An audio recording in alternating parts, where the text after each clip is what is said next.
all. That really didn't happen. Right, so this is a live stream that we're going to do every Wednesday, and probably a bit more often now. Actually, I think we need the practice, to be honest. And the thing was, like, this week is I was going to only be here for the first few minutes, and then I was going to just disappear. I've now changed my mind on that, and I am going to be here for the whole live stream. However, as I said, I did sort of like log myself out and stuff. Yeah, Bitcoin dominance is, it's market cap dominance. It's just been dropping, isn't it? So it's at the start of July. Oh no, sorry. Yeah.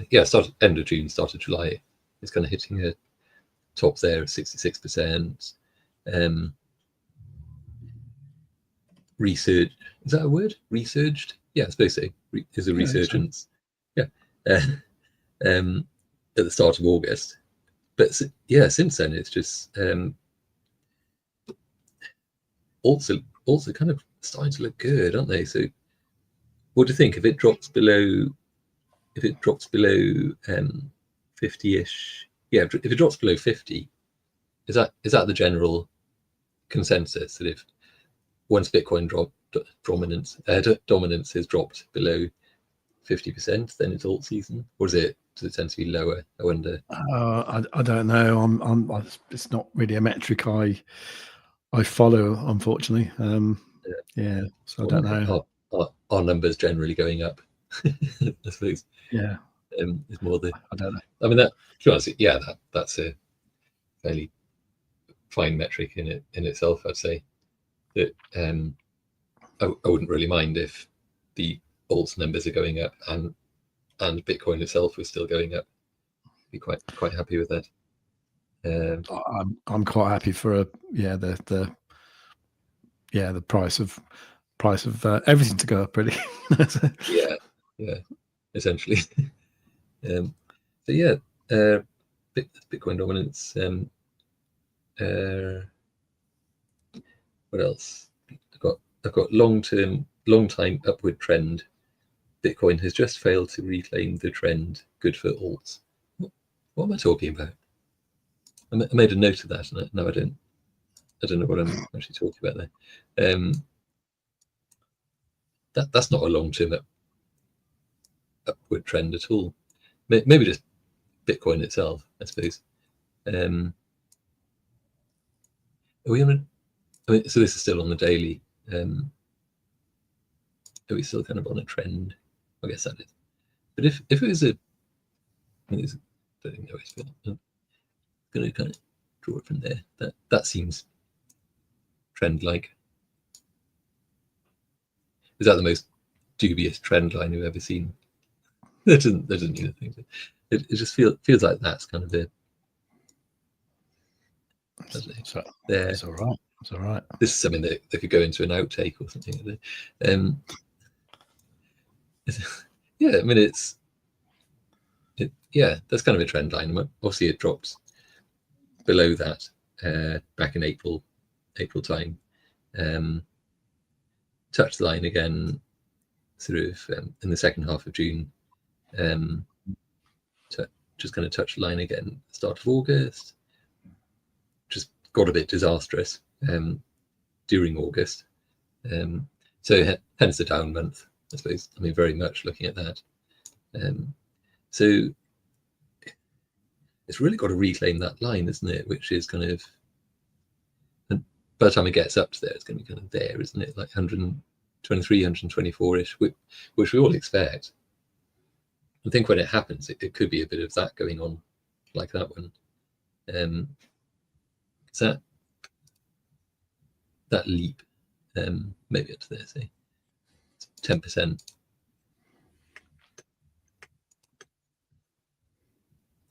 So yeah,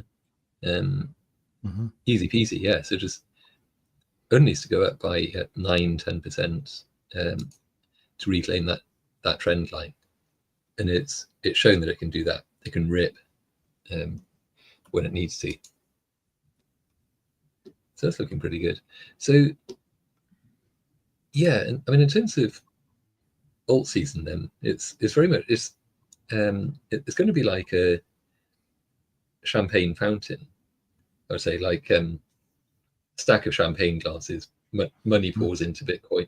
Well, in fact, I suppose it'll be the money will pour into gold and probably crude in the stock market and so on, which is doing. Then the money will pour into Bitcoin, which is obviously, so we'd hope that continues doing what it's doing.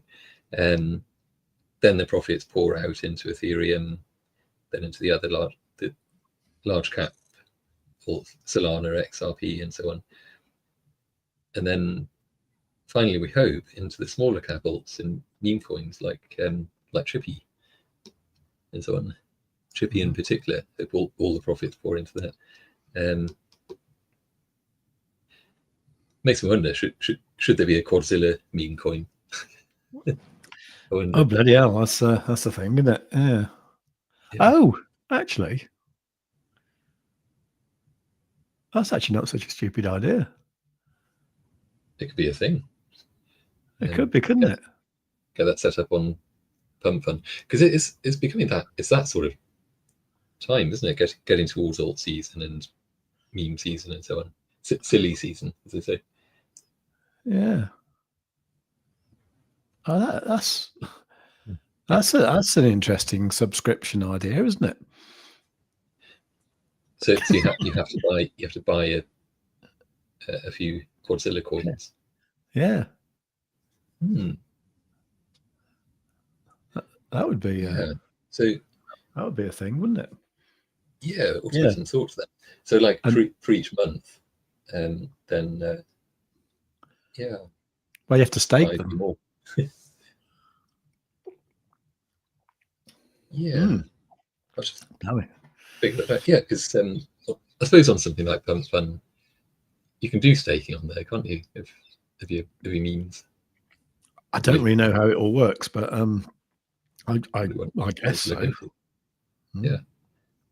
So yeah, that's definitely a possibility. And then yeah, because just to explain a bit, so we have been looking at the possibility or likelihood of just not so much monetizing Quadzilla, but yeah, I suppose actually monetizing Quadzilla, because I think just in terms of so at the moment, what we do is anyone who wants to have access to Quadzilla on TradingView, they go through a few steps, and to be honest, really, it's not that complex. There's not much that you have to do at all. It's just signing up on an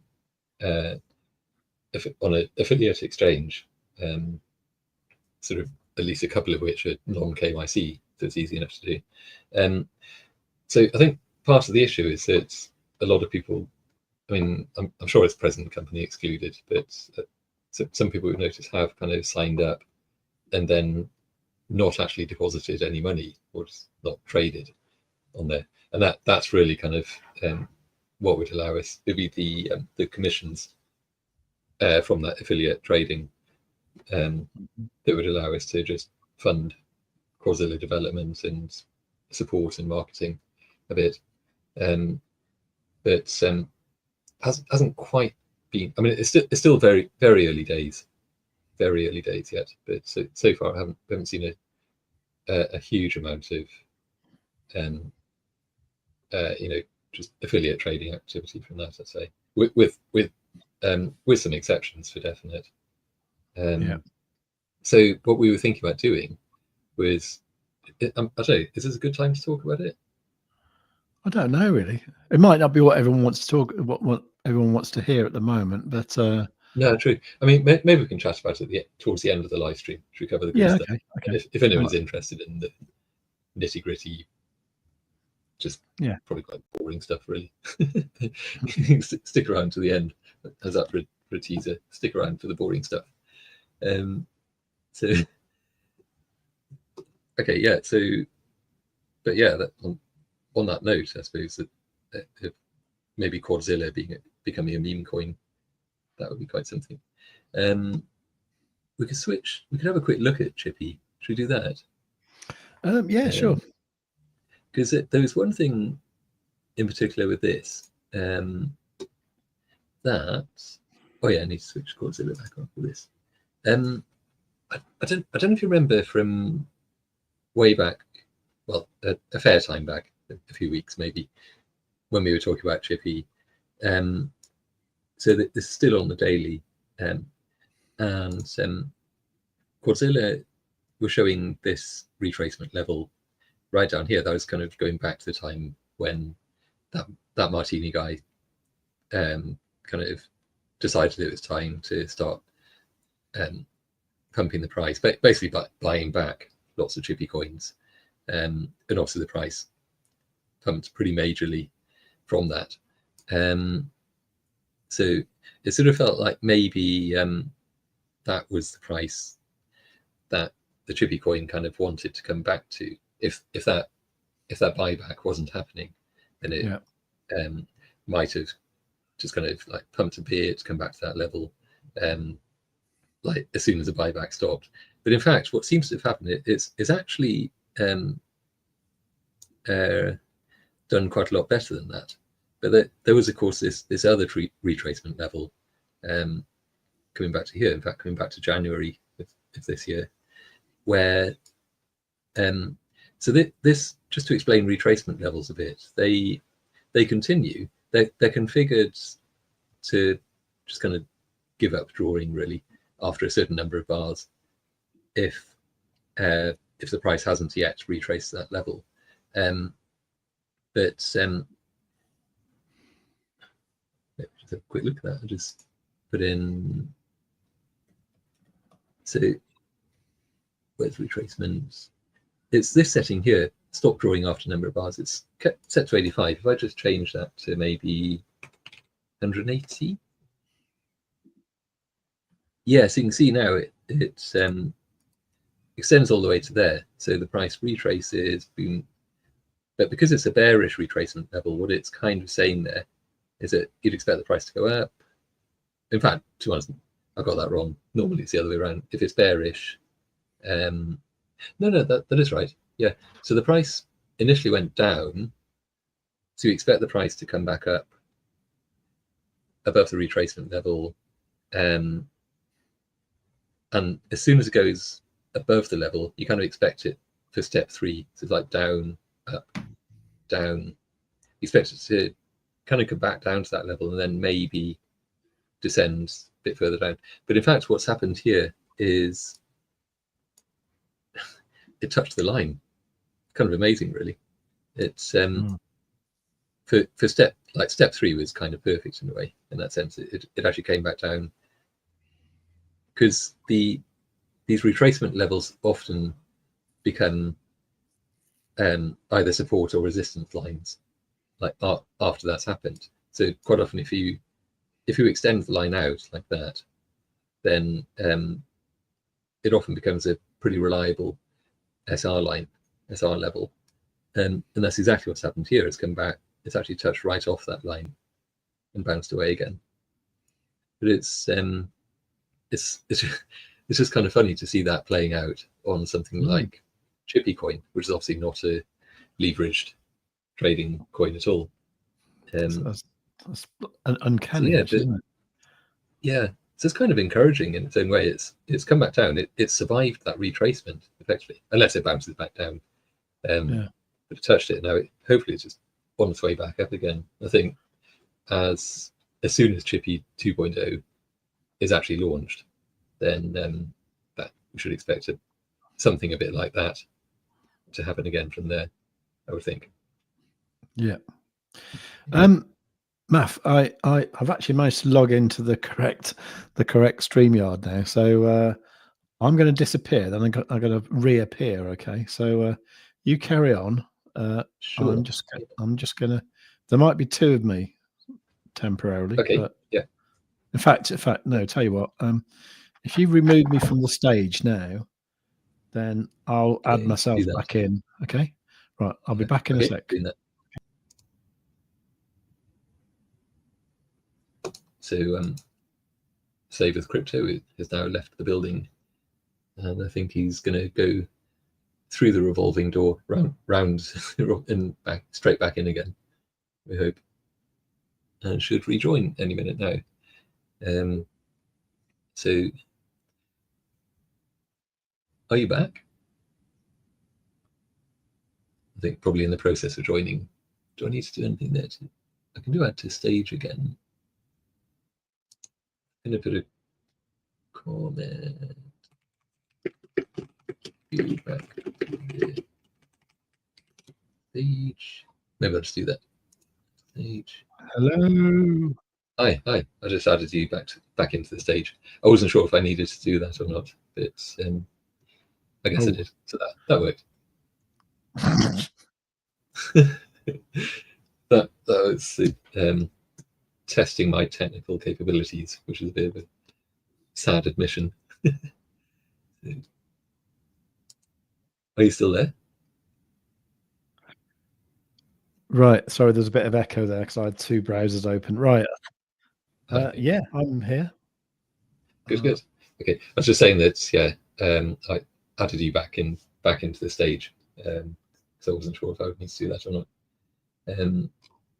So yeah, I guess we were looking at Chippy. Well done, really, isn't it? That's it. And that's Chippy Watch for the week. So what's next? Right. Next, I've got unless there's anything that you might particularly want to chat about as well. Anything you want to cover? No, not at all. Sorry, I was just having a bit of a nightmare with all that. And right. Oh, so sorry about that. Right, I've probably messed up your layout again now, haven't I? Or did you do that? Why didn't it? Yeah. Okay. Let me just click there the you button. go. There we go. That's it. Right, I'll shut up now and I'll be happy and I'll right. I will write down the email address that I use for this because it was one I don't use that often. It's all my fault for just trying to get an extra free week, wasn't it? You know. Well, these days we have to save money however we can.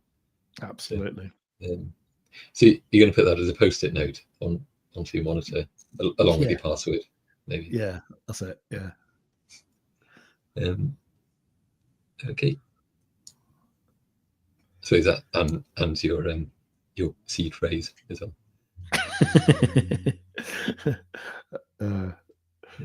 Oh, actually, should I quick look at CRO? So that's of particular close personal interest. It is a very, very close personal interest, actually, right at the moment. Yeah. So how's CRO doing? Do you have any particular commentary at the moment on CRO? Yeah. Yeah. Well, they brought out some news yesterday, which was I think it was generally good. Basically, they just changed the way they're doing the tiers on the cards a little bit, and it means for people like me is I do get some extra benefits. Like the main thing is I get 4% cash back rather than 3%. And on the surface, it looks like they've taken away Amazon Prime and the airport lounge. But I did a thing with the with the support last night, and it appears that they are still live. So oh, brilliant. So it means that their actual offer is better. So people like me are more likely to keep their CRO, and so people with the lower tier cards, they're probably more likely to not want to pay, because what they've done with the lower ones, that you can pay a subscription or you can stake CRO, and the amount of CRO you stake for the first level card is 400 quid's worth, and for the second one is 4,000, neither of which are like madly enormous, you know. So I can see a lot of people thinking, well, I may as well buy $4,000 worth of CRO, get the extra benefits and all that. So I think for that reason, I think it's good for the tokenomics of CRO. So the fact that it had pulled back a bit over the last few days hasn't sort of worried me. I was thinking like that's probably all right, and then this next bit now is a good sort of push to make it go higher. Now what I did this morning, because 'cause this week I'm filling in for Dave on the Stonksy Indicator show. I thought I'd better do some stuff to do with the Stonksy Indicator. So actually this morning I was looking at Stonksy and I saw something on that that I thought was a good entry. What I haven't done is checked it with QUADZILLA. So that's going to be quite interesting to see if you know, if you could see that there was an opportunity at about 6 or 7 o'clock this morning. Interesting. Should drop down to, actually, yeah. In that case, let's also just maybe put in some levels here. Supposed to go there. And I'm being quite confident here because if you say no, no, honestly I haven't. But if you say like no, there's no sign that it was going to happen, then I'll be really disappointed. But that's an interesting level there, isn't it? I mean, so much of this is news driven. I mean, that was very much a news driven pump. But just thinking that it kind of that pivoted that level there, but it still kind of, I mean, kind of just about. Bullish. Maybe to do that. That's better, isn't it? We can actually see.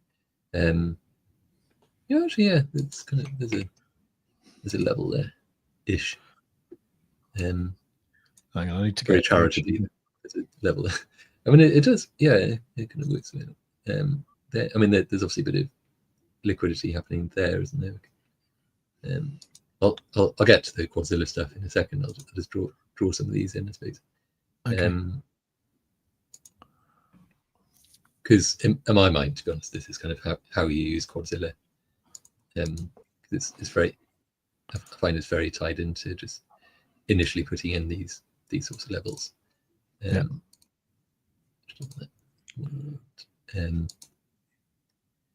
that tying to anything particular? I mean, I know you use the Ray for this, don't you? Whatever you fancy, really. I like a horizontal ray. We all do it. Wiz draws boxes. No, he doesn't. No, Wiz does horizontal lines. Yeah. Dave does boxes. Whatever.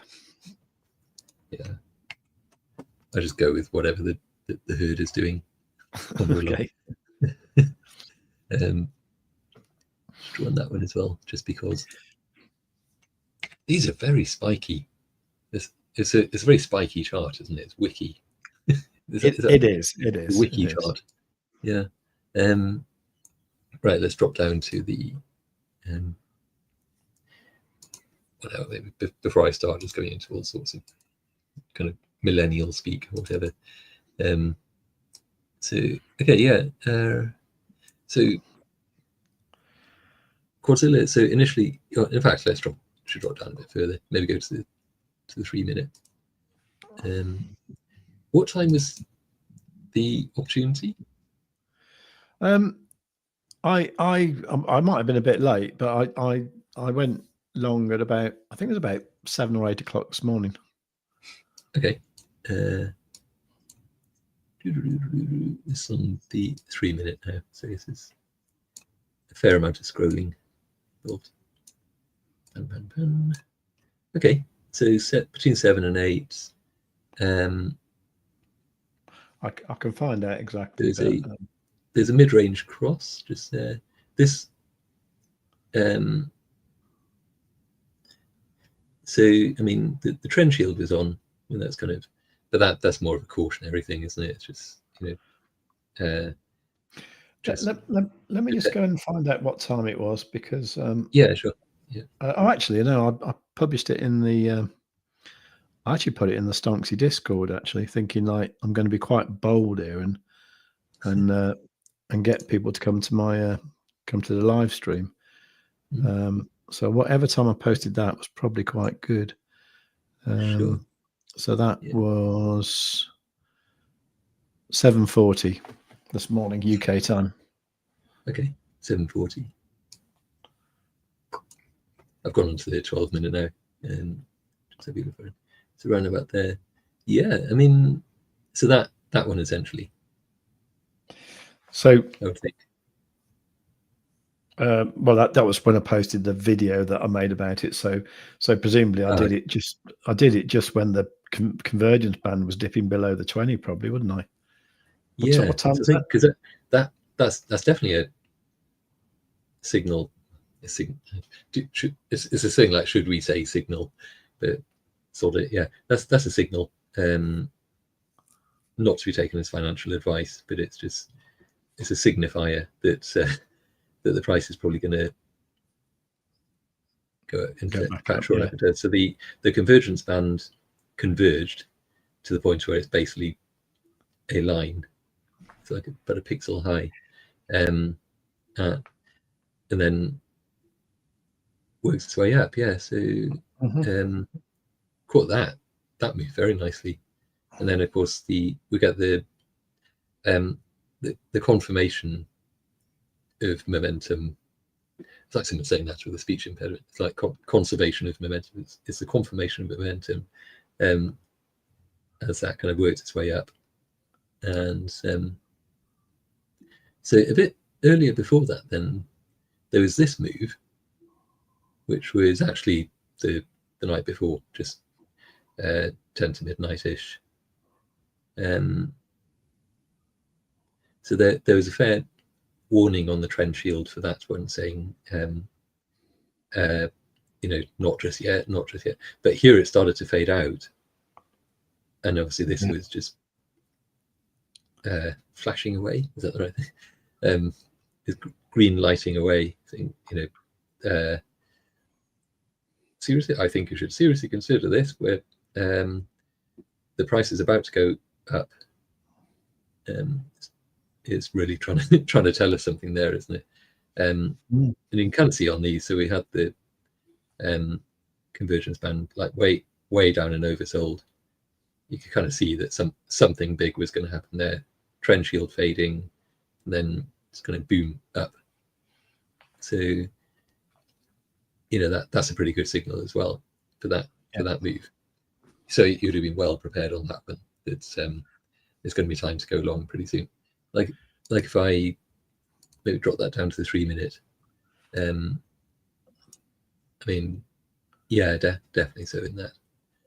So you got the mid-range cross coming back down, where the red background there is more faded, but it confirms really that that there's kind of downward price movement there. On this bit, so mid-range cross again, but going the other direction, so confirming that we're going to see more upside. And sure enough, that happens. Here, mid-range cross coming down again, so confirms that there's more downside. That one, there's no confirmation. I think that also that's because it's not quite in the mid-range where it's checking for, so it correctly didn't put up a background for this one, but also for this, because it's really the white, the average stochastic is just kind of horizontal there. It's so, and that's reflected in the fact that continues on horizontally, and even the red, the fast moving stochastic, isn't really kind of zooming up in any convincing way there, so that invalidates that one, hence not a signal, doesn't get the background. But then along here, start to see things happening. I mean, these are not huge moves just here, to be honest. And that's only like I don't know, 0.78, 76%. Just things building, and then get this, which is kind of cool there, because we do get it. Both of those are sloping up, and the red is overtaking the white there. So like if with the cross there, if you wanted that to flag that sort of thing, then you could just change values, like put them to 20, and I think that's right. Was that meant to be the other way? Yeah, 20 and 80, I think. Then we get that one flagged as well. But yeah, so that's entirely up to whoever's using this. If you want to just have a play around with those settings and see what works well for you, looking back at the historical data, and because I think if you set these a bit too so they're too wide, so that's actually the setting for the mid-range, which is kind of like here on the momentum oscillator.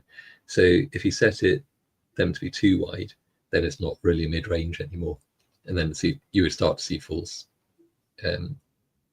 signals, false positives, because that's only the same. The mid-range cross is only meaningful as a confirmation of a move that's already in progress.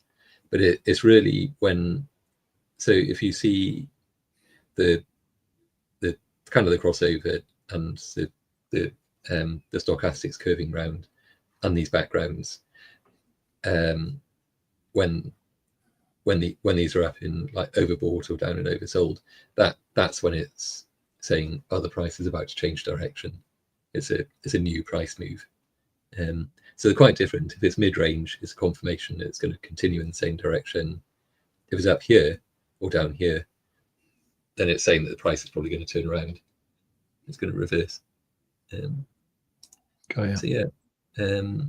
So yeah, I don't know if it caught the exact specific one that Stonksy caught, but it certainly caught a bunch of these moves. But also, of course, I mean, that is I would say QUADZILLA and Stonksy actually complement each other pretty well, because they do look at different things and they catch different things, I think. So yeah, nice, kind of interesting. Yeah. Anyway, to get to the punchline, just have a look where we are now. That's rather nice. Should zoom out a bit. Let's see. Maybe on the one. Do hope that continues on that. Yeah. So it kind of, yeah, it kind of needed that that boost, didn't it, that you were talking about with the announcement? It needed something along those lines to happen. Yeah, but that was great. I mean, yeah. I mean the trade that I showed on the stream at lunchtime was just a very small one with like $80, but you know, I managed to do like 65% in the end when I closed it. And then the one I've got left running, I was using a lot more. My entry wasn't as good though. But that one is currently 66% in profit, which is $705. So today's a good day. So that was a really nice trade actually, and yeah, it was. I think, you know, we can merrily say that could have equally has been done with QUADZILLA. Yeah, I think so. Yeah. So that's that other thing. Yeah. That other thing, yeah. I honestly, I really like Stonksy anyway. It's I think there's room in this world for both of them. Yeah, my problem is with it though is that I don't know what's going on underneath. You know, I don't know what's going on underneath the bonnet, and I kind of need to know that really. You know, just to sort of, I don't know, just to satisfy my, I don't know, just how I am really. You know. Yeah, it's because you kind of need the confirmation, don't you, of any particular signal. I don't know what it's looking for, you know. Yeah, because I remember getting Stonksy back when, I mean, really when I was just kind of, I suppose, getting started-ish with trading, and it really appeals from the point of view that it, like with the red and the green backgrounds, it's kind of the go long and the go short signals, which I found really compelling. I mean, and in fact, they tend to be pretty accurate. I think what it misses is maybe when exactly to exit the trade. But maybe partly that's what these channels that they've added help with as well. But yeah, okay. So should we chat about Zen trading, the art of Zen trading? Yeah, absolutely. Yeah, I didn't know you were going to talk about that. Well, I didn't read the description properly, did I? But yeah, please go ahead. Sure. Okay. Yeah. So actually, what did I say? Blah blah blah. Discover the art of Zen trading with the 9 EMA and the very latest QUADZILLA indicator on the TradingViews. Okay. Yeah. So as I was saying before, I've kind of rediscovered the 9 EMA. And I found that it seems to be particularly effective on like sub 1 hour timeframes. I mean, it's probably equally good on higher timeframes, but it just seemed to find on sub 1 hour timeframes it works well. So the way I approach this, and this is in terms of using it partly by itself, but also in tandem with QUADZILLA as well, which is really when it all comes together very nicely. But if I actually, how to do this? Well, oh yeah, one thing I was going to mention was so the 9 EMA is obviously something that is built into TradingView anyway. So like, you know, we have that. So like, actually, let's delete that. So if you went into indicators and I suppose whatever to search, what I'm searching for, exponential moving average, then yeah, you kind of have it, and then you can go in and set that. Of course, if you wanted the, like, you know, other EMA lengths, like you wanted to also show the 5, the 9, the 21, and the 55, just purely for example, that's going to be 4 indicators that you've got to add. So it's kind of nice that within QUADZILLA, if I bring that back, we actually have those. But so over on here, we have the 9 set up. But what I was going to show for this was if I just pare this down a bit, just put it into what you might call Zen mode, put on the 9, maybe that'll do. And also if I maybe come down to say the, I think this seems to work particularly well on the 5-minute chart, doing this. So on here, so the 9 EMA is what you see here running its way along with this cyan line. And the price tends to just kind of stick to it pretty much like a magnet. And obviously sometimes, especially when the price is just kind of ranging sideways, you'll see that the 9 EMA just kind of runs through a lot of the time through the middle of the candles. But when the price is above, then that's obviously a very bullish sign. It means that you could view it that maybe only really sort of consider buying when the price is above the 9 EMA.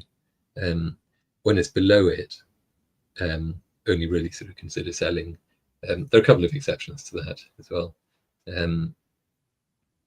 But then those then come into sort of how we look at entering and exiting positions. So for just an example, like, I mean, this is probably quite an extreme example just here. I'll just hide that for a second. Oh God, I've got to keep that on because it's got the 9 EMA. Oh, that's fine, yeah. So Like here, for example, I think, how should I show this? So part of the issue here, I think, is because with Bitcoin USD, it's so volatile at the moment. Maybe if I just scroll back a bit to different. Yeah, I mean, wow. Should just show this one because it's kind of fun. So let's say if we're looking to enter a new position, so you can kind of see that the price, in fact, the price kind of rode down. It's below the 9 EMA, and as long as it's like that, then generally you can kind of assume that the price is just going to keep on dropping until the trend changes. It's just been doing that, isn't it? Just boom, boom, boom, boom, boom, boom, boom. I'll see it kind of wicks above the trend line a bit, the EMA line even. It doesn't close above the 9 EMA while it's coming down. It, like, sometimes it ranges sideways a bit, and it looks as if it might just kind of like walk sideways through the 9 EMA, but it generally doesn't when it's such a strong trend in either direction. Comes close to it, but then it just dodges away and just drops down again.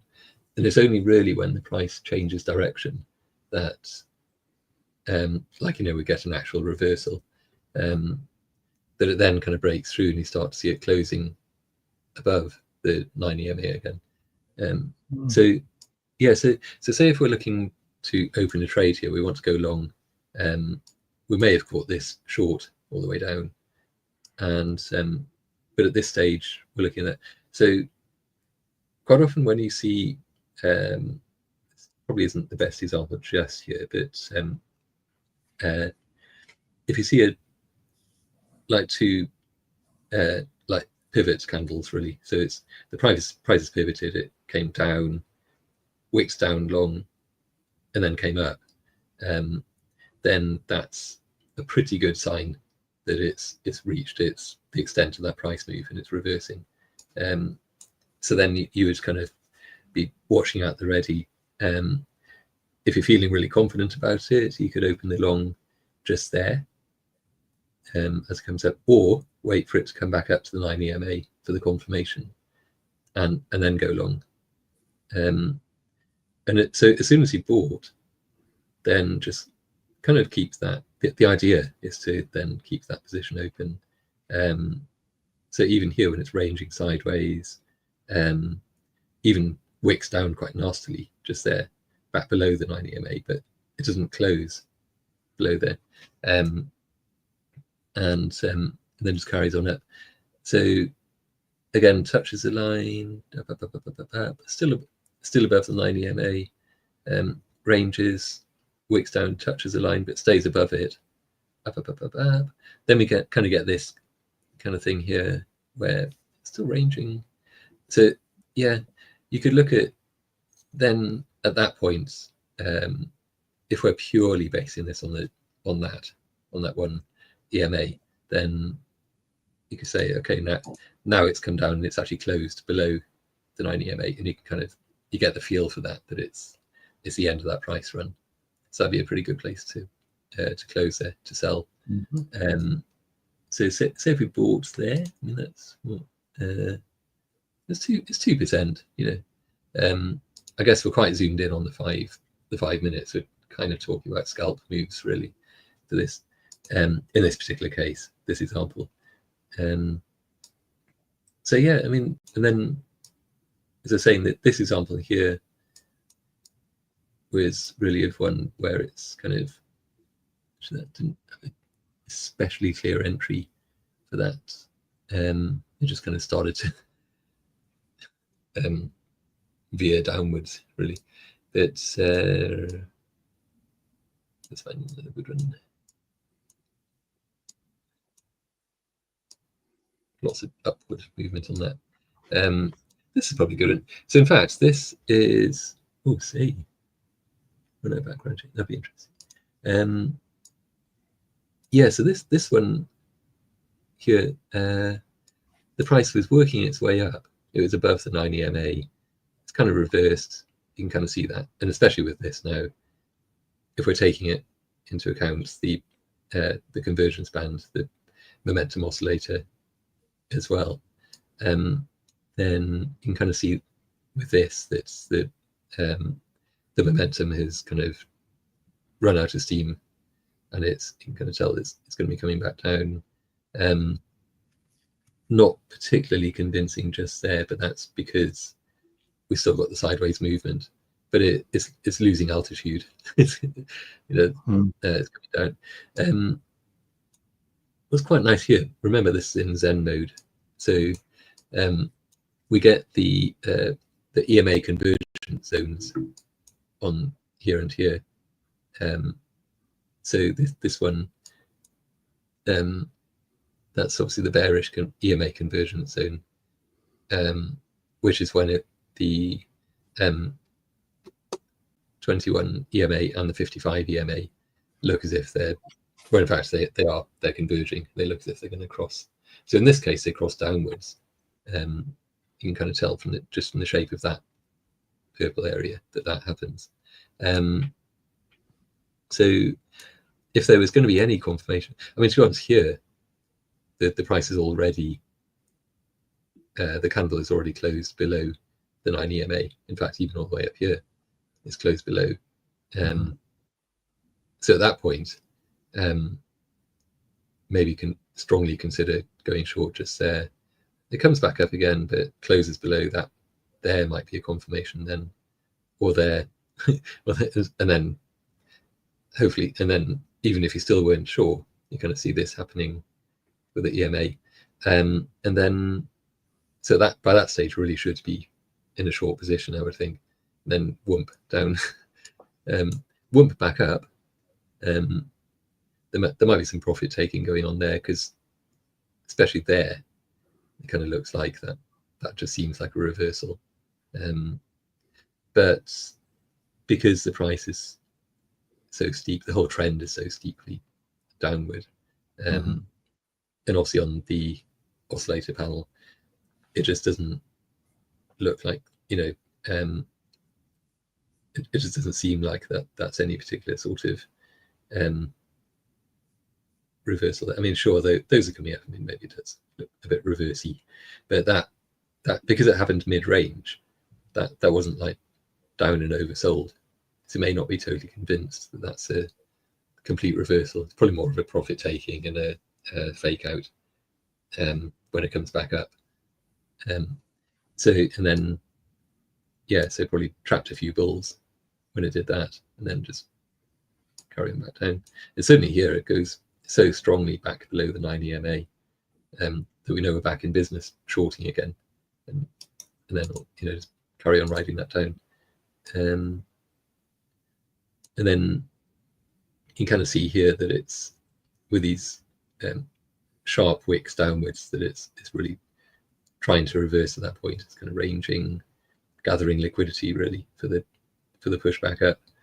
And now down here, that is an oversold, and that's a very clear crossover of the stochastics just there, and then boom. Right. In this Zen mode, I kind of love these. They're just they're like apparitions in a way. They just kind of appear, but that's obviously just confirming that we're in a strong upward trend just there. And similarly, that one confirming it's in that case that it's starting really. Well, in fact, it's already started a downward trend, but that's confirming that that's going to really gather steam and head on down. So yeah, that's that really. If I put the other EMAs back on, I think I can see then how that's happening. So yeah, it's I mean those EMAs, the 5, 9, 21, and 55. I mean, those figures actually originally came from Eric Krohn's idea, actually, of which is what he uses to detect a reversal in trend, and it was all to do with the 21 and 55 crossing over. Yeah. I think it's quite cool in a way that sort of some of the actual things that have developed from developed in QUADZILLA are actually from from other people's ideas, and then combining them all together to produce this monster of an indicator. Because what we have now is the retracement levels, isn't it, which use a combination of what's going on at the top with what's going on at the bottom, which is which I think is phenomenal, really, because I think the two most important parts of a price action is trend and momentum, and it combines the two, which is awesome. Wonderful. Right. Okay. So, do you want to talk about what's? Sorry, go on. Sorry. Yeah. Should we have a quick look at the comments, at the chat? Bloody hell, yeah. That's a good point, actually. Do you want me to do that? Do you want me to highlight them? Sure. I'll slurp some coffee, I think, while you're doing that. Okay, right. Sorry. Meanwhile, I've been trying to sort my. I realise now I've got about 4 or 5 StreamYard accounts, which is part of the reason I'm all sort of confused, really. Oh dear. Anyway, so yeah, going back. So the Imagine project. Last September's. Let's go back a while. 6.8% and 4.5% higher than August close. Yeah, there you go. So September isn't really that bad. So he was saying minute QUADZILLA gave full rotation and background signal at daily candle open. Was this on CRO? I think we were talking about CRO. I was half an hour ago, so I'm not quite sure what we were talking about. Yeah, I guess it was CRO that we were talking about. Yeah. The Imagine project is in Australia as well. So he quite likes trading the Asian Open as well, which he was saying is a favourite time of his day, actually. Just in case. I suppose so. The daily open for Imagine projects would be kind of different from ours, I guess. For us, well, for the Asian Open. Sorry, for the US Open, I assume. Oh, for the US. I think he's well asleep then. But he likes the Asian Open, which for us would be 1 a.m. Okay. Yeah. I'm always asleep by then. Nakbon Trade. Hello, how are you doing? New sub here, brilliant. Well done for subscribing. Can everybody else subscribe as well? And do tell your friends as well, because that's really good. CRO 95% more volume than yesterday. Price responding. Yeah. Nice. Okay. Yeah. Brilliant. Do you want to talk about what's new in? Well, have you got an agenda apart from what you said already, or did you want to talk? Yeah, I mean the QUADZILLA new stuff in 1.3. Okay. Pretty much the last thing I was going to. I mean, to be honest, it was kind of the next thing, but it's also probably the last thing I was planning to cover. But I was just looking at this. So the 1 minute, looking at 2:30 UK time was the US Open, because the Imagine project's comment just got me curious about that. So I don't know if that was the same. So go on the 1 minute QUADZILLA, or maybe if I go to this, that's the index, Bitcoin USD index. So if we're looking at, that was a heck of a thing there. So 2:30, nothing really happened on the US Open there, much. Not particularly. I think it all happened at 3 o'clock when the job opening thing was done. Okay. Yes. Okay. So that was kind of building up to it. I mean, that definitely happened. Just, and then yeah, towards 3 o'clock was, oh wow, okay, yeah. I guess that it kind of sped off, didn't it? Upwards, onwards and upwards, coming back down again now a bit. Might even see it come back down to that the green retracements, 111.6. And it's just on the 1 minute. But actually, I mean, looking at this, I mean, that's, I mean, still very much zoomed in on the 1 minute, but it's kind of ranging outwards a bit there. And obviously the momentum is kind of coming around. So we might see a bit of a bounce back up there. There's also a bit of liquidity building, but whether it's liquidity for the downside or the upside, I'm not sure. I've got to check my trades. Order blocks. Yeah. I could put the order blocks and fair value gaps and things on there. They don't tell us much here, except there's I guess bit of a fair value gap there, just. Well, I suppose, yeah, because that drops pretty sharpish.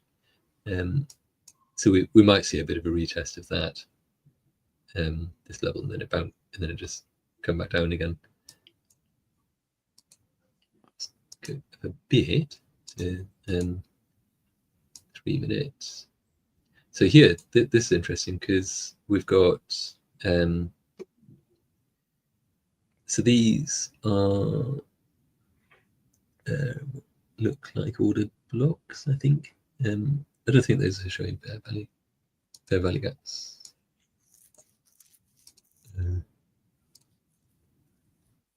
Yeah, those are order blocks.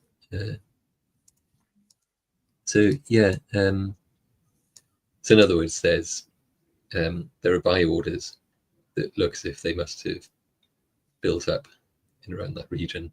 So the price could well drop down to there, so 111.5 or to 111.6 really, and then start to bounce away, maybe come down again. Just it depends how convincing that drop is. It might just plummet straight through those and just eat up all of the buy orders.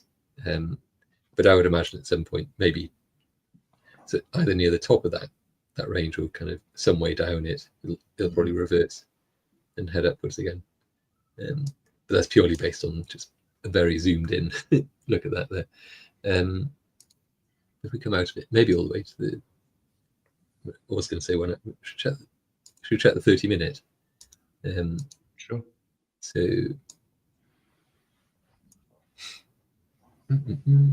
it's just looking positive, isn't it? Really. I mean, obviously it's coming down now a bit, but yeah. So I'm just checking a few different time frames. Sure. Yeah. Well, I'm just looking at the 1 minute actually. What 1 minute's got a retracement at, oh yeah, that's what you said, 111.5. Yeah. Yeah. I mean, maybe that's sufficient. It might be. Yeah. I mean, that's starting to lose altitude there, isn't it? It's ranging, but it looks like it wants to come down a bit. So, but yeah, that range, that 111.6 for that. So that does tie in a bit with that, which is kind of interesting. So the retracement level and that order block kind of agree with each other. Mm-hmm. So given that there are two separate indications really that the price might at least come down to there, that seems fairly likely. And then it might just because of all of this, as I was saying, it might drop down through there a bit, but then bounce away, which is kind of what you would expect with the bullish retracement level as well. Yeah, it's obviously done the up, doing the down, done the up, doing the down, then either bounce straight off it or come down a wee bit and then up. So 1, 2, 3. So we could see that like more or less imminently, I think. Do we have like lower lows? Just looking at that, really. Yeah, kind of. It's a downward trend, isn't it? On that. So like it's kind of reversed. I'm just drawing these in to kind of show that we are like very obviously getting like kind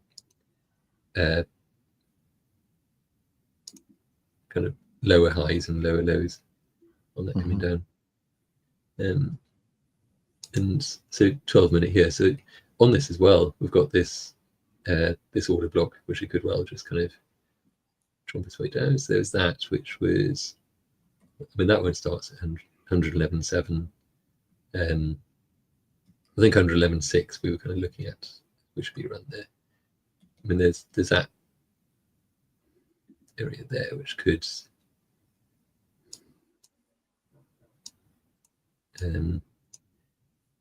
that could play into it, maybe. Rectangle, like that, potentially.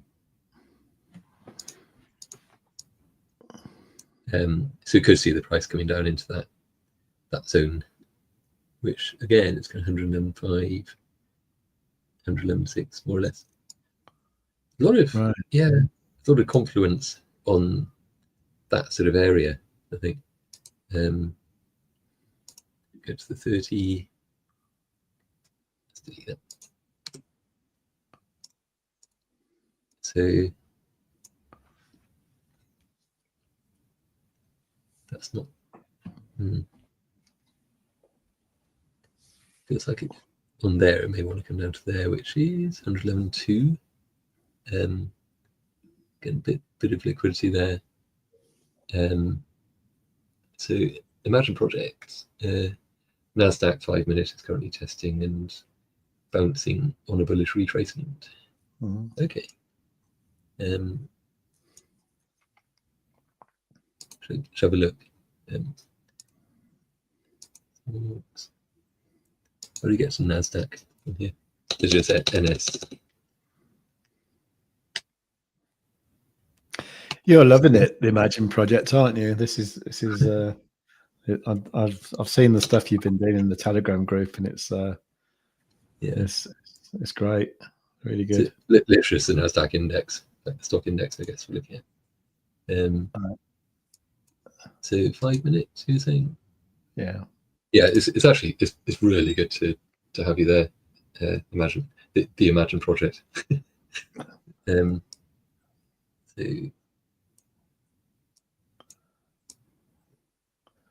So actually, maybe we can do a stream with you. Actually, that might be quite good, because to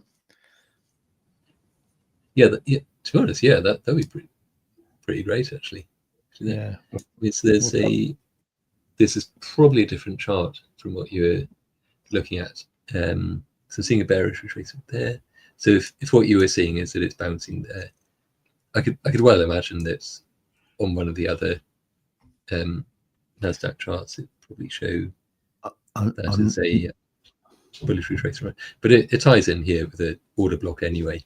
So you can kind of see how that's just come down to that, and it's bouncing away from it. Let me have a look. So let's set this back to its defaults. So actually, I suppose we're going through those other prices. We didn't have all this switched on, but you can see on this that this is very much saying go long, go long, go long on that. And it might reach that area, that retracement, 93.4, and maybe temporarily drop, but then the bounce away. That's clearly above that, so we're starting to see a bit of a bullish trend forming there. So go to save the 1 hour on that. Oh, actually, okay, that's interesting. I'm seeing something different, actually. I'm probably on the wrong chart. So I'm just on Nasdaq, index 1 hour. I mean, I just jumped onto the 1 hour. So which one are is you that on? the same chart that you're looking at? No, I'm NDAC. the one I'm looking at is it's just NASDAQ, and it says US Tech 100 cash. Oh, okay. I went on to stocks. That's obviously wrong.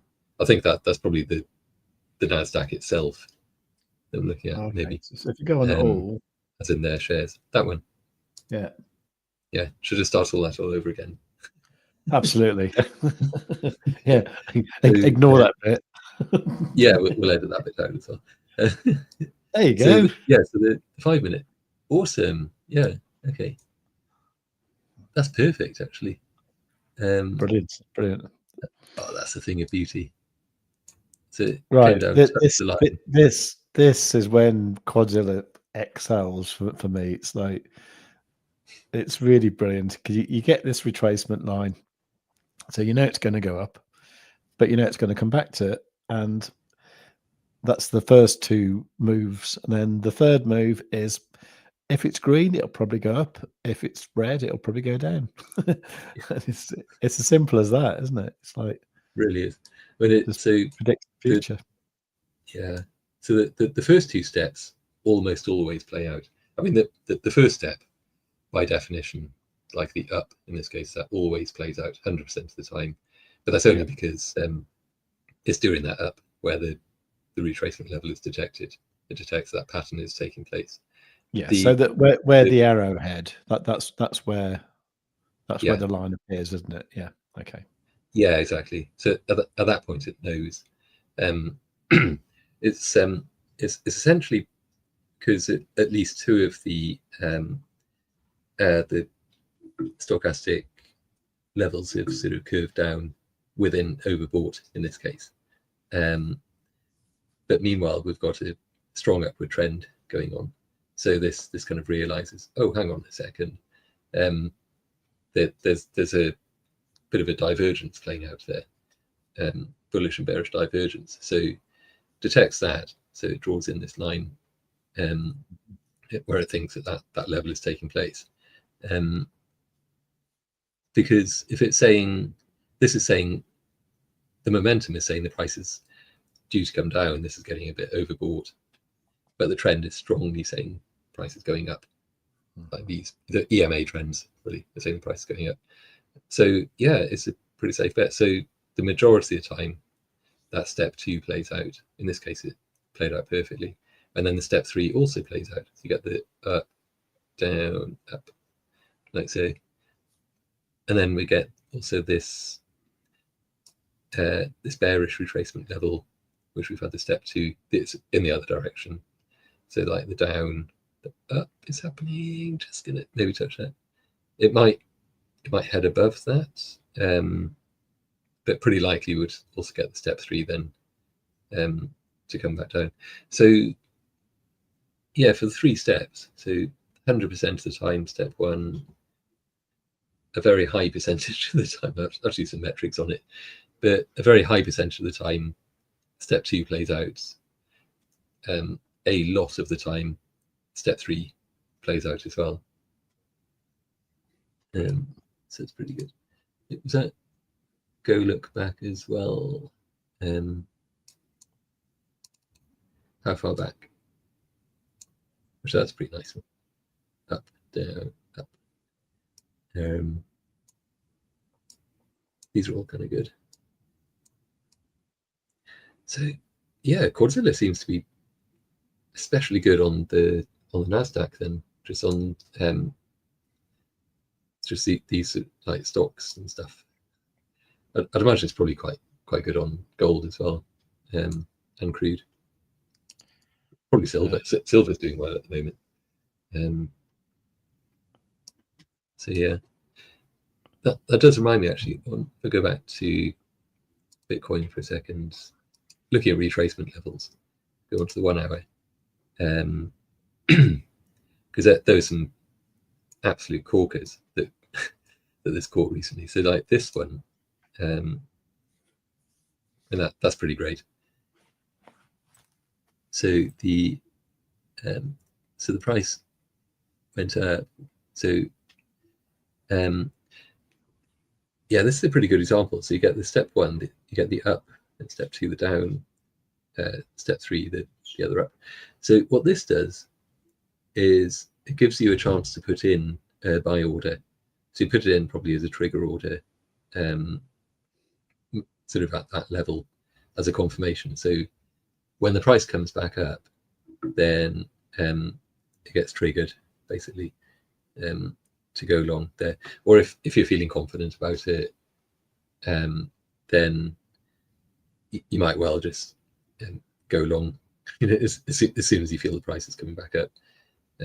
So that's a perfect example, really. It catches it, gives you time to react and get your long order in.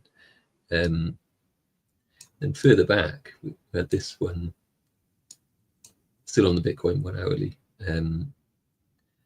So yeah, down, up, down, and this one is also confirmed really nicely by the EMA conversions. So if you're looking at this, and then this one was invalidated, so it stopped, and also the EMAs were not particularly steeply descending there anyway. But then that came up and drops, and you see the convergence zone there starts to get drawn in there. So at this stage, you might even be thinking like, okay, go short. But even if you didn't, you get a chance to come in on that here. So as soon as that's drawn, so at this point you kind of know that there's going to be some continuation downwards.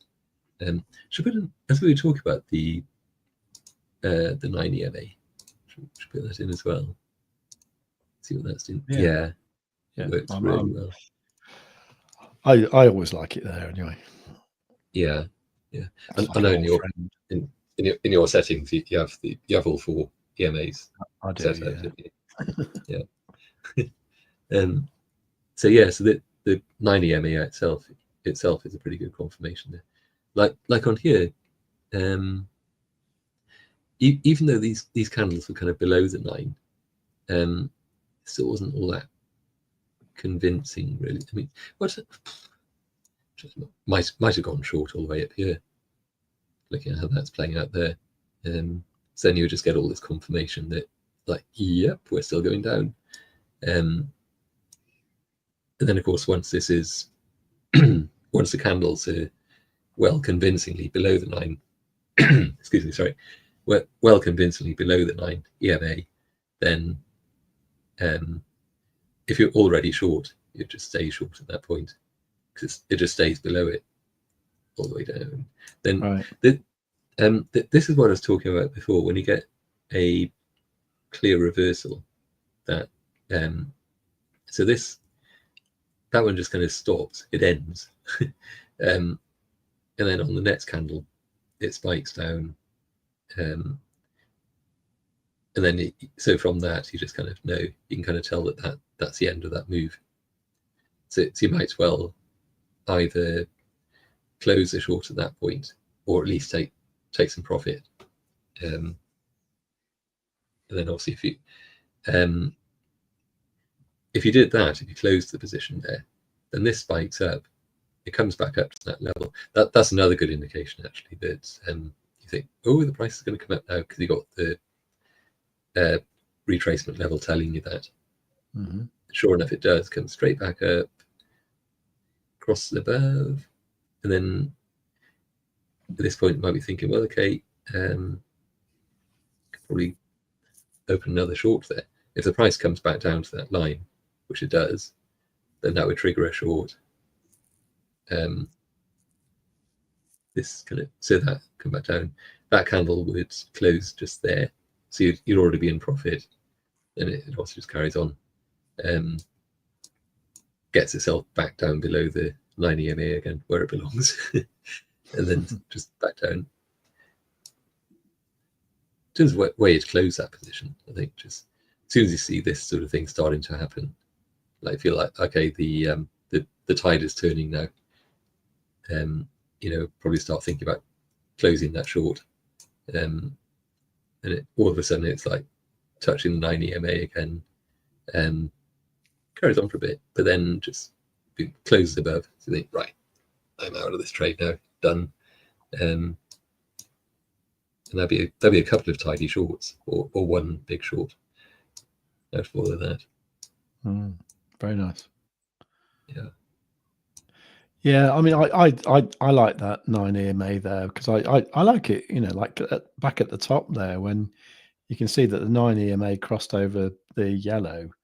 So, back at the top, like this bit. No. Oh no, I meant just before it started coming down. So like, you can see when we were going up, the cyan was at the top there, and then just after the top, the cyan crossed over the yellow. So when that happens is like quite often, I think pretty much always, that the yellow is probably going to cross over the green pretty soon, and that's exactly what it did. So I quite like a cascade effect. Yeah. So I just like the way that sort of like leads the way, if you like.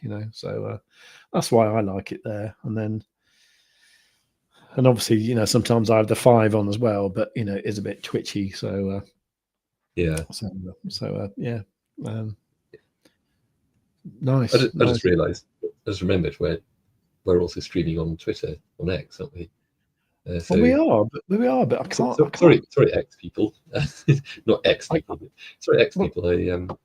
We've neglected you completely. Well, I don't know why I can't see the live viewers on the count on StreamYard. It says is like there's 8 people on YouTube, and then does that mean there's nobody on Twitter? I don't know.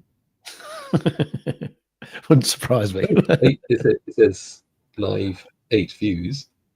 If anybody's, well, I suppose 8 people are watching on Twitter. So hey everyone, really appreciate you watching on there. Please leave a comment.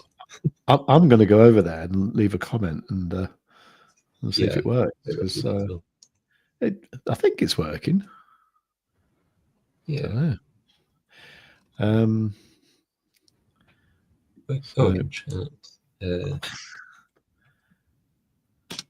Let's put in a hi. Right, you're definitely live. That's for sure. Yeah. And I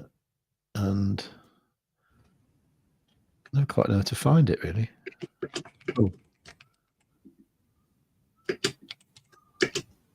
Oh, you just kind of click the doggy face, don't you? I suppose. Is that your dog? No, it's a random sort of a stray clip art or whatever that are found on the internet. It's amazing what you can find on the internet. Okay, well that seems to work anyway. So it's just me and you on the on the chat. It says live 9 views. 9 views, yeah. Maybe they've gone and they never said nothing. 10 views now. That's probably us. YouTube says 7 watching now. I think we just lost one, probably because we started talking about Twitter and things.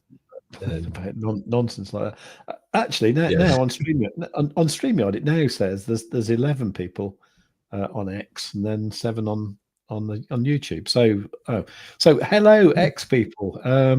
Please go to the little chat thing and say hello. That would be really good. If you do want to come over to YouTube and give the live stream a like, that would be great as well. Similarly on X, YouTube, if you mind hitting like, just everybody. Everybody. Okay. Well. Okay. So, by the way, the QR code up in the corner there, that is, if you scan that, it will take you to the form where you can get Quadzilla for nothing. So do give it a scan. And for a limited time. For a limited time. Should we talk about 1.3? Quadzilla 1.3? Yes, please. Yeah. Okay. Right, let's have a think about this. Yeah. So new things in QUADZILLA 1.3, which was just released early this week. So kind of we were working on it over the weekend, and actually, when did it go out? When did it get released? Is it Monday? I sent think you the it was. script. I think it was Monday, wasn't it? Yeah, it was Monday, I think. It probably was. Yeah. Yes, that's pretty good. So got released early this week. There's a few different things in it. These tend to be sort of incremental releases, but quite often the incremental bits do actually have quite a big effect in terms of how this can be used and what they show and so on. So let's see. Quite a good way to do this. I can actually go and click into there's about. Where do I go for about the script? About right there. Yeah, so in here, oh, you updated the screenshot as well with the new colors. I did, yes. I probably didn't find the best screenshot for it, but that's okay. It shows lots of examples of things happening. Yeah. So yeah, nice lot of boosts we've got to know, which is good. So what's new in here? Features. I don't know, this is probably a good thing to scroll through anyway, because it just shows you. Anyone who's looking for info on QUADZILLA, there's a lot of details in here. That maybe I'll come back to those in a second, because I've got a few other things to talk about there. So yeah, so what's new in 1.3? So in the convergence zone, probably the most obvious thing is very sort of in your face, really, is that the colors have changed. So whereas previously this was a gradient fill that just changed depending on the how far away the two lines are, which you can kind of see anyway. It's just visually it's right there. So they're a bit more useful now, the gradients. So they're essentially what they're not is a go long or a go short signal. So they're kind of showing, I mean, it's purple, but if you view that as bearish, like kind of red. So they're not like green is go long, reddish, purplish is go short. So it's not a mini stonksy or even a maxi stonksy, really. Mm-hmm. It's essentially it's a visualization of the market strength for that particular bar or candle that it's covering, and it's based on the four quads, the four quadratics. What are they? Just the four things, the four stochastics, even that are kind of going on behind the scenes behind all this. So yeah, essentially that. So you could read that as a view of the momentum strength. So the darker the band, the weaker the momentum, and then the brighter excuse me, sorry, the brighter and more opaque the band, then the stronger the momentum, kind of indicating that there's going to be some upward price move. In fact, they kind of see that it's kind of working its way up. And here on the downward momentum, you see this kind of strength here saying, yeah, you can kind of expect to see a pretty sharpish downward price move there. So it tells you about it there. And then sure enough, you do that, you get the continuation of the price coming down. So there's that. It's a nice bit of, it just helps to visualize the market strength in either direction at that point.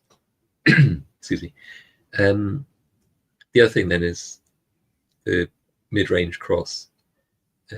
which is here. So I was talking about this earlier on in today's live stream. I wanted to mute just for a moment so I can cough. Okay. Looking for the mute buttons. 1 second. All right. So if you want Quadzilla, then I think you should get it anyway. As I say, go to savewith.crypto.org/QZ. If you fill in some details there, that will send an email to me and I will add you to Quadzilla. We do require you at the moment to sign up to one of the exchanges that we're affiliated with, but they're all pretty cool anyway, and you get great bonuses and they're all good exchanges anyway. Bitunix in particular, you can be anywhere in the world pretty much and sign up to that. The only exception I know is Singapore, but I've got a Phemex link there as well. You can use that, which apparently works in Singapore. So yeah, savewithcrypto.org/QZ, or you can scan that QR code up in the corner right now. Awesome. Yeah. So yeah, the mid-range cross. I was going to talk about that. So earlier on in this stream, we covered that briefly, but the idea with the mid-range cross is that, I mean, that's a pretty good example of it there, really. That, in fact, sorry, that's a terrible example of it there. I just realized. Because here, the red, like the fast-moving stochastic, you can just about see it there, the red line on the outside of the convergence band. It's coming down very sharply. So it crosses below the white average. But that average stochastic, which is drawn in white, that isn't really coming downwards. I mean, it is a bit there, but really it's more horizontal. So it means that overall there isn't a sort of massive downward momentum going on there. But if I find an example, where it is showing, yeah, this one. So here, this is a really good example. So the red is heading up pretty steeply, and it overtakes the white, which is also heading up pretty steeply, and it's virtually just bang in the middle. So that that counts as a confirmation of the price trend. So the price is very much heading upwards there, and this is kind of saying, yeah, the momentum oscillators are very much in agreement on this. The upwards is the thing. So Quadzilla also draws in this green background. You notice it's slightly faded here, because it isn't specifically say like a go long type of thing. It's just there as a confirmation that we're continuing this trend upwards. Whereas this type of green background is much more of a sort of hey guys, we're seeing a price reversal here.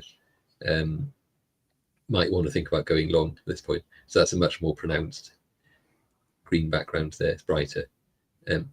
So yeah, it's just an extra bit of information that goes in there. So if you were already in a long, or you were kind of thinking, oh, this is kind of mid-range, but I'd like to FOMO into this this price move, which is probably going to be a bad idea, generally. But at least with this, that might give you some confirmation that you haven't totally missed the boat. There's still pretty likely to be some upward movement there. Then it'd be kind of the same on the downward move, like here. So again, this is an example where it isn't that great, but you can kind of tell because the average is just kind of a bit horizontal there.